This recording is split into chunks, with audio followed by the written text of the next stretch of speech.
सभी को जय श्री कृष्ण, जय लक्ष्मी नारायण, जय सनातन धर्म। हमारे इस वैदिक संस्कृति परिवार में आप सभी का स्वागत है। इस वैदिक संस्कृति के माध्यम से गुरुकुल की परंपरा को आगे बढ़ाते हुए प्रश्नोत्तर के द्वारा हमारी सनातन संस्कृति के ज्ञान को हम समझने का प्रयास करते हैं। तो आज का प्रश्न है कि हम तिलक क्यों करते हैं, क्या कारण है इसके पीछे। चलिए आज इसे समझते हैं।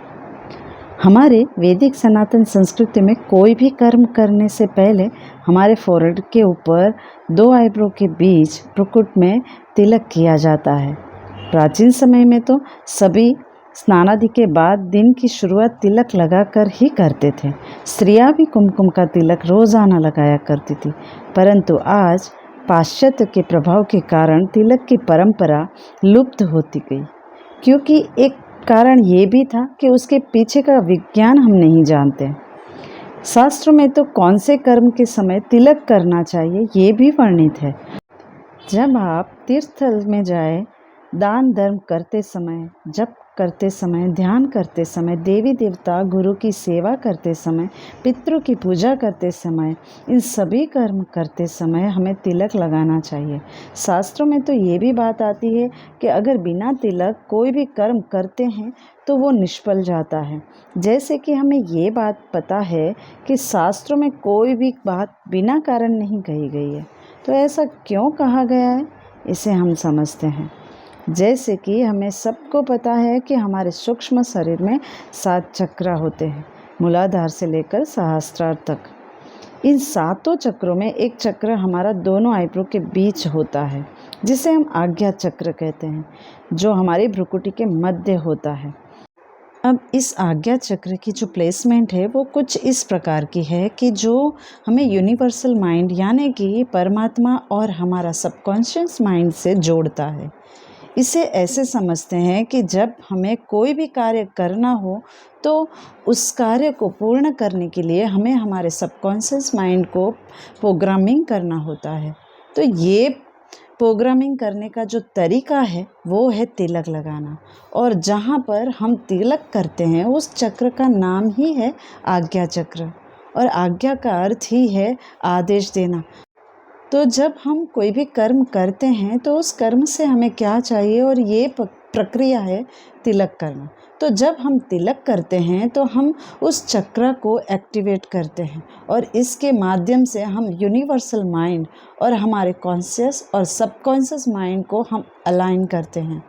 और वैज्ञानिक कारण को समझे तो आँखों के बीच से माथे तक एक नस जाती है।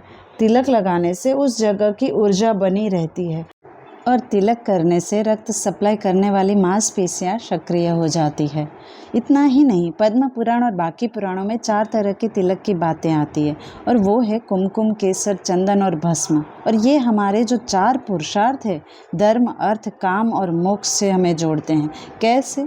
तो कुमकुम का तिलक करने से धर्म पुरुषार्थ में हमें सक्सेस मिलती है, केसर के तिलक करने से अर्थ में, और चंदन के तिलक करने से काम पुरुषार्थ में, और भस्म से मोक्ष पुरुषार्थ में हमें सफलता मिलती है। और इतना ही नहीं, हम जो तिलक लगाते हैं उसके साथ ज्योतिष का सिद्धांत भी जुड़ा है। काल पुरुष रूपी कुंडली के अनुसार आपका लग्न अगर मेष राशि है तो उसका स्वामी होता है मंगल।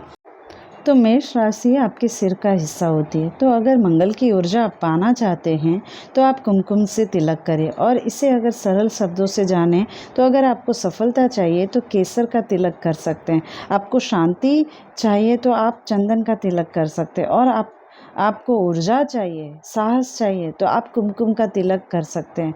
और अब बात आती है कि हम अनामिका उंगली से ही यानी कि रिंग फिंगर से ही तिलक क्यों करते हैं, या फिर अंगूठे से ही तिलक क्यों करते हैं।